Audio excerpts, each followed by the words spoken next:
22 দিনে শিবচরের মানুষ সিদ্ধান্ত নিয়েছে হামজালাকে এমপি বানাতে হবে। আমি 22 দিনের মাথায়, তাও কি লাস্টের 6 দিনে সিদ্ধান্ত হয়েছে, গোটা যুব সমাজ সব শ্রেণীর মানুষ ঝুঁকে পড়েছে। লাস্টের 6 দিনে তারা সিদ্ধান্ত নিয়েছে হামজালাকে এমপি বানাতে হবে, তারা এমপি বানিয়েছে। আমি বলছি বাংলাদেশের পরিবর্তন চাই। আমার কাজগুলো দেখে যেন আপনারা নিজেদেরকে বুঝতে পারেন আমাদের সীমাবদ্ধতা শুধু ইমামতি আর পড়াশোনার মধ্যে নয়, আলেমরা জাতীয় সংসদে গিয়ে কথা বলার যোগ্যতা রাখে। সেই অনুপ্রেরণা আপনাদেরকে দিতে চাই। আপনারাও মনে করে রাখবেন বাংলাদেশ চালানোর সেই হিম্মত, সেই ক্ষমতা, সংসদে দাঁড়িয়ে কথা বলার সেই যোগ্যতা আপনারও আছে। আপনি নিজে সেইভাবে নিজেকে তৈরি করবেন। আলেমদেরকে ছোট করে দেখার সেই বাংলাদেশ আর আমরা দেখতে চাই না। আলেমরা মাথা উঁচু করে বাঁচবে, এটাই আগামীর বাংলাদেশ দেখবে। কি বলেন ইনশাআল্লাহ? আসসালামু আলাইকুম ওয়া রাহমাতুল্লাহি ওয়া বারাকাতুহু। আমি আমার জীবনের এই প্রথম কোনো সাংস্কৃতিক প্রোগ্রামে এসেছি। আমি কখনোই কোনো সাংস্কৃতিক প্রোগ্রামে যাইনি, কিন্তু আমার এই প্রথম আশাটা বাংলাদেশের অন্যতম একটি সাংস্কৃতিক যেই সংগঠনটি রয়েছে কলরব, তার মাধ্যমে শুরু হয়েছে। এই জন্য সাংস্কৃতিক জগৎটা এত সুন্দর, এটা আজ আমি এখানে বসে এটা আমি উপলব্ধি করেছি। ভালো লেগেছে এই প্রোগ্রাম, ভালো লেগেছে আপনাদের আয়োজন।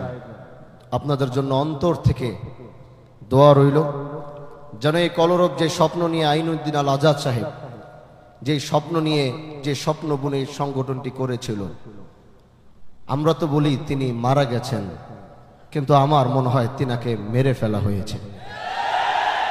কারণ ওই সময় আমাদের বয়স ছিল কম। আমরা মাদ্রাসা থেকে আইনুদ্দিন আল আজাদ রহমতুল্লাহ আলাইহির সেই গজলগুলো শুনতাম, অনুপ্রেরণা পেতাম।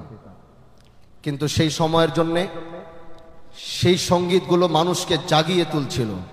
অন্যায় অবিচারের বিরুদ্ধে কথা বলার যেই সাহসিকতা, সেই গজলগুলো আমাদেরকে সেই সাহসিকতা দিচ্ছিল। কিন্তু তখনই যে এই সংস্কৃতির মাধ্যমে সমাজ যে পরিবর্তন হয়, এই সংস্কৃতির মাধ্যমে ইসলামিক এই গজলের মাধ্যমে যে ভিতরে অনুপ্রেরণা হয়, আইনুদ্দিন আল আজাদ যদি থাকে তাহলে যুব সমাজ শক্তি পেয়ে যাবে। আগামীতে এই গজলের মাধ্যমে, এই নাতের মাধ্যমে বা এই সংস্কৃতিগুলোর মাধ্যমে যুব সমাজ পরিবর্তন হবে। সেদিন হয়তো সিদ্ধান্ত নেওয়া হয়েছিল আইনুদ্দিন আল আজাদের বেঁচে থাকার কোনো অধিকার নেই, তাকে হত্যা করা হয়েছিল। প্রিয় ভাইরা আমার, সেই ধারাবাহিকতা আজ কলরব আলহামদুলিল্লাহ ওখানে বসে বসে চিন্তা করছিলাম যে সেই আইনুদ্দিন আল আজাদ রহমতুল্লাহ আলাইহি রেখে যাওয়া সেই আমানতটাকে আপনারা বিলীন হতে দেন নাই।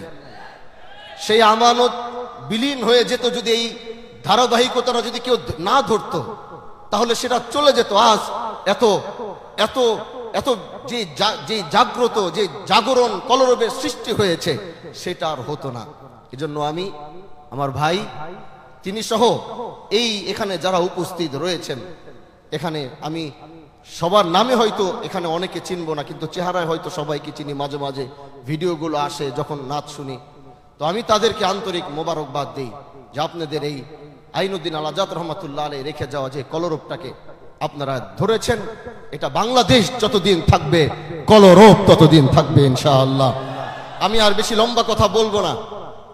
আপনারা জানেন আমি বাংলাদেশের এখন একজন সংসদ সদস্য হিসাবে দায়িত্ব নিয়েছি। আমি কিন্তু এই দায়িত্বটা নেবার আগে আমি চিন্তা করতাম যে আসলে এত বড় দায়িত্ব পালন করব তো কিভাবে করব।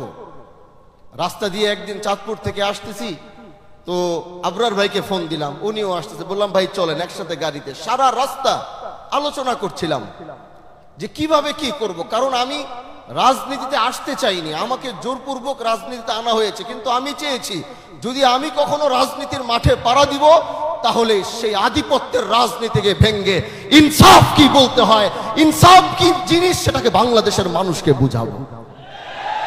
আগামীর প্রজন্মরা যেন আমরা চলে যাব, মরে যাব, হামজালারা থাকবে না। হাদিকে হত্যা করা হয়েছে, জাতীয় সংসদে দাঁড়িয়ে বলেছি হাদিকে তোমরা মেরে ফেলেছো। হয়তো আজ আমরা কথা বলছি, কালকে আগামীতে থাকবো না, কিন্তু যে ইনসাফের রাজনীতির সূচনা বাংলাদেশে দিয়ে চলে যাব, প্রজন্ম থেকে প্রজন্ম সেই রাজনীতির ধারণা নিয়ে তারা আগামীর বাংলাদেশ পরিচালিত করবে।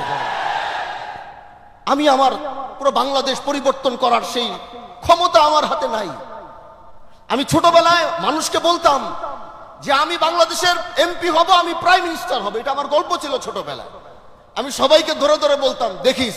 মাদ্রাসায় গল্প করতাম পড়াশোনার পাশাপাশি, কারণ পরিবার এক হাজী শরিয়াতুল্লাহ রহমতুল্লাহ আলাই, ঐতিহ্যময় এক রাজনৈতিক পরিবার। সেই ফরাইজি আন্দোলন থেকে শুরু করে গল্প করতাম যে দেখো একদিন ইনশাআল্লাহ দেখো আমি এমপি হব, প্রাইম মিনিস্টার হব। ছোটবেলায় বাবা বলতো তোমার এমপি বানাবো, আমি বলতাম আমি প্রাইম মিনিস্টার হব। 22 দিনে শিবচরের মানুষ সিদ্ধান্ত নিয়েছে হানজালাকে এমপি বানাতে হবে।